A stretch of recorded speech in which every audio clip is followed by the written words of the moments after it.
Thank you.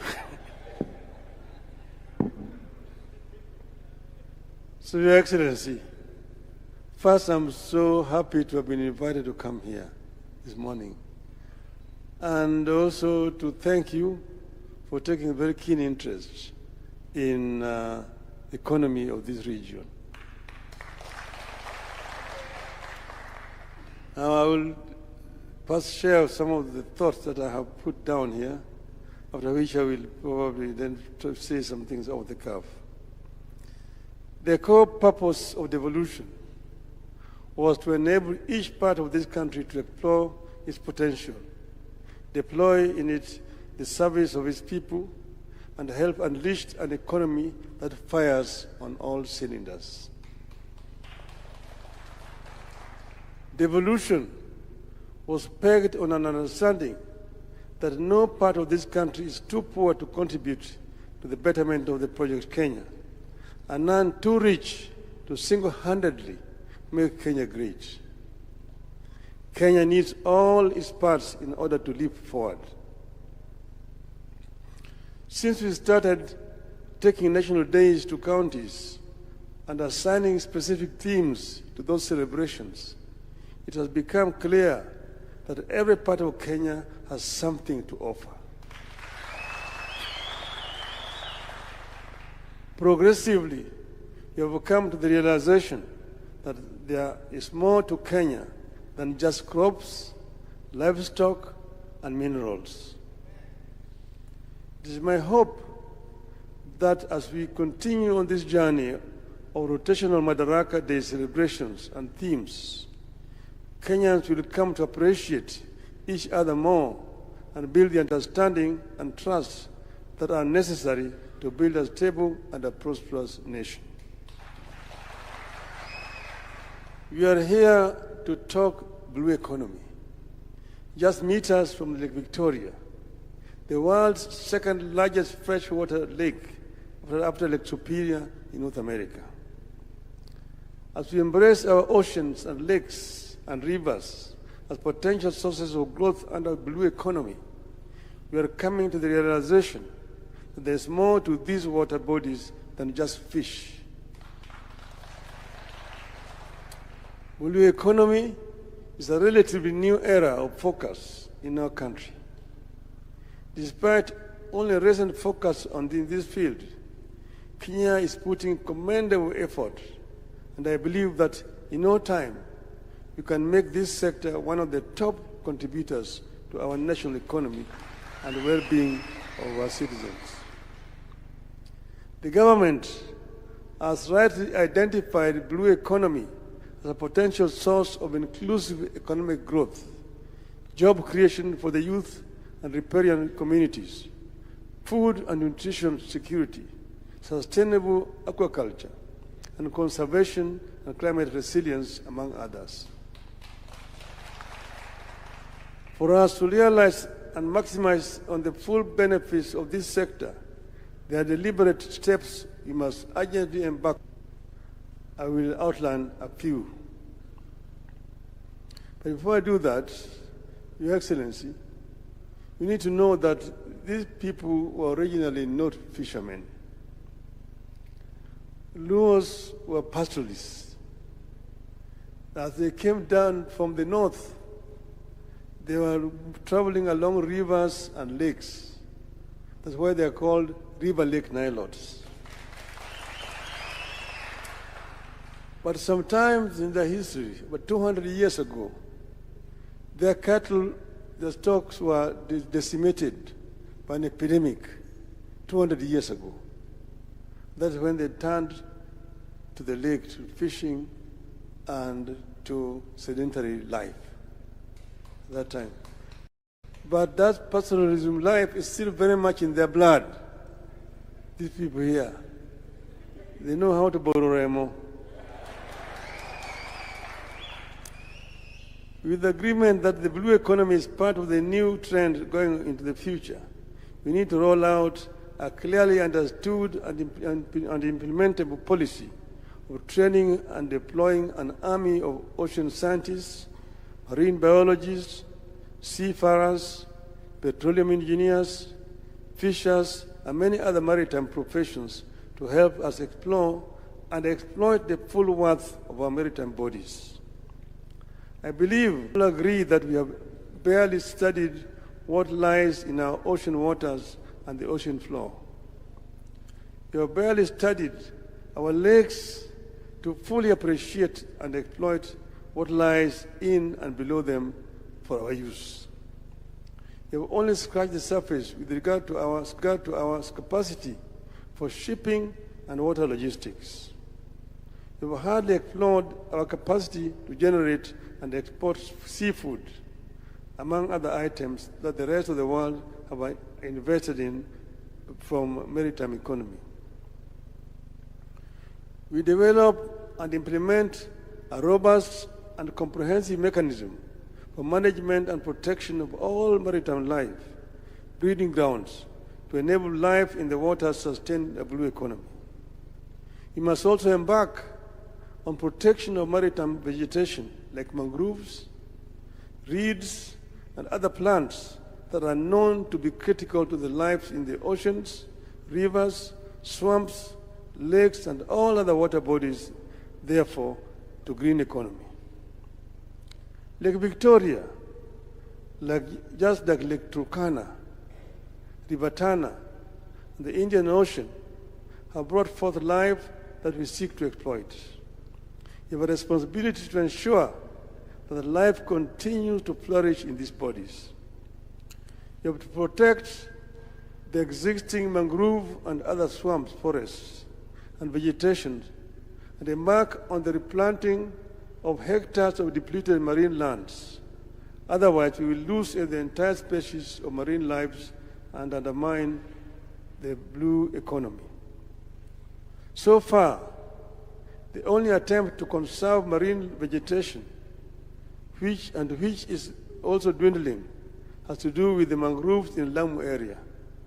Everywhere else, it is marine exploitation with zero conservation of critical vegetation regeneration. Let us be firm against pollution.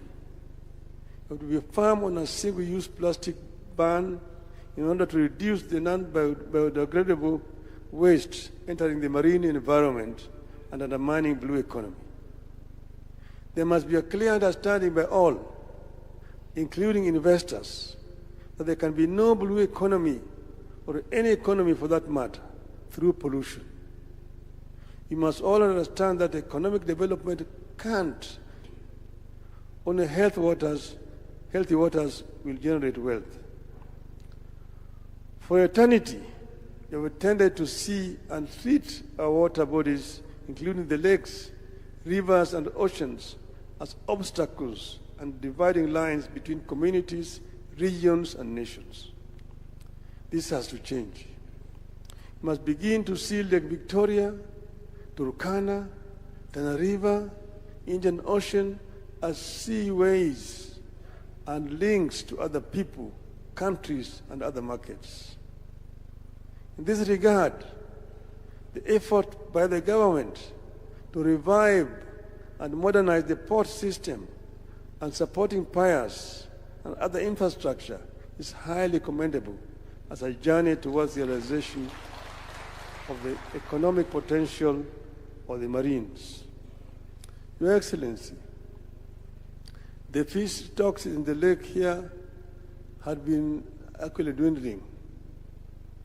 In the 60s, there was a research that was being carried out by the East African Fisheries Research Institute, which is based in Jinja.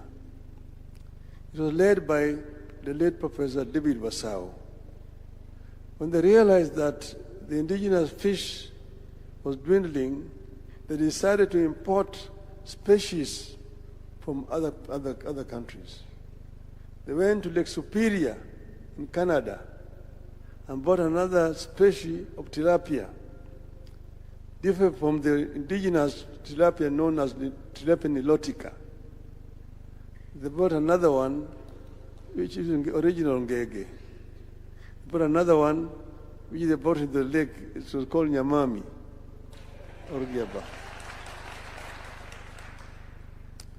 Then they went to Lake Kyoga in Uganda and brought another fish, that is the perch. It's called the Nile perch. The Nile perch was not indigenous to the lake. It was imported from Lake Kyoga. But the Nile perch has a history. It was originally not a freshwater fish. It was in the Mediterranean. Your Excellency, you know, if you bring a saltwater fish into the freshwater fish here, it will not survive. It dies. Like if you take the freshwater fish to the Indian Ocean, it also dies. But this Nile perch moved from the Mediterranean into the Nile Delta, where the water, fresh water coming with the river, mixes with the water from the sea. And then the water in the delta is not very salty. That is how it started to acclimatize himself with fresh water. It started now moving up the river. The fishermen who caught it brought it up the rapids. That's how it managed to come all the way to Lake Kyoga. But from Lake Kyoga, it could not come into the Nile because of the Owen Falls. It is that team led by Professor Wasau that brought it from there and planted it into the lake here to increase the need. And at that time, Your Excellency, the research was based in Jinja for the entire East Africa. And fishing in the lake was not restricted. Kenyan fishermen could go and fish in Uganda waters and also Tanzania waters. The situation has since changed. And therefore, we must go back to the drawing board. Your Excellency, in 1971, there was a coup in Uganda, and a madman called Idi Amin took power. Idi Amin, in his madness, annexed several Kenyan islands and made them part and said this were part of Uganda. In fact, he said that the border between Kenya and Uganda was in Naivasha,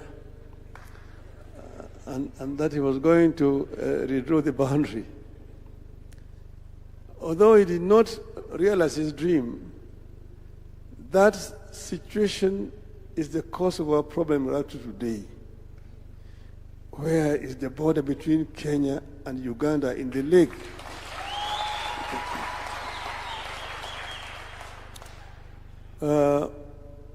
When I was the Prime Minister, we appointed a team led by the then Minister for Lands, now the Governor of Siaya, Honorable Orengo, together with the Minister for East African Affairs and the Minister for Foreign Affairs, who is the current Speaker of the National Assembly. And they were tasked to carry out negotiations with the Ugandan counterparts. And those negotiations actually did take place. They went to the regional boundaries, they went to Uganda, they came here to Kenya, they went all the way up to Migingo Island, which was contentious at that time. I heard President Museveni saying that Migingo Island is in Kenya, but the waters around Migingo Island are in Uganda. Now, as they were doing this, Mr. President, it came out that the coordinates that mark the boundary between Kenya and Uganda are based on the river Sio, that where the Sio enters the lake is where you begin to make the coordinate to the lake. Now, we discovered that river Sio, during one of those floods, had changed its course and left it used to be one fort, but it moved back into the Kenyan side, several kilometers. So now the Ugandans are saying you need to measure from where River Sio is today. But in those days, River Sio was somewhere else. So if you take the coordinate from where River Sio was entering the lake those days, then those islands are in Kenya. There are 5 islands: Sigulu, Remba, Homa, Wayasi, and I don't know which other one. There are 5. Lolwe. So this is a contentious issue that we need to take up with Uganda. We need to take up this issue with Uganda so that this matter is properly resolved. But secondly, we do not see any reason why our fishermen should be harassed in the waters. We need to come up with an agreement that these waters can be exploited generally. In the Indian Ocean, you have got Koreans, Japanese coming to fish in our waters here, and there's nothing we're doing about it. Why should Kenyan fishermen be harassed when they just cross the border here?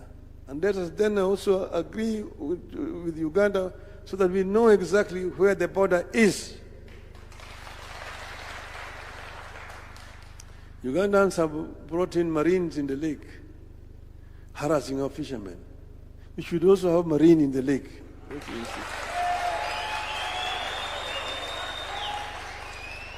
So that our fishermen are not harassed unnecessarily in the lake. Okay?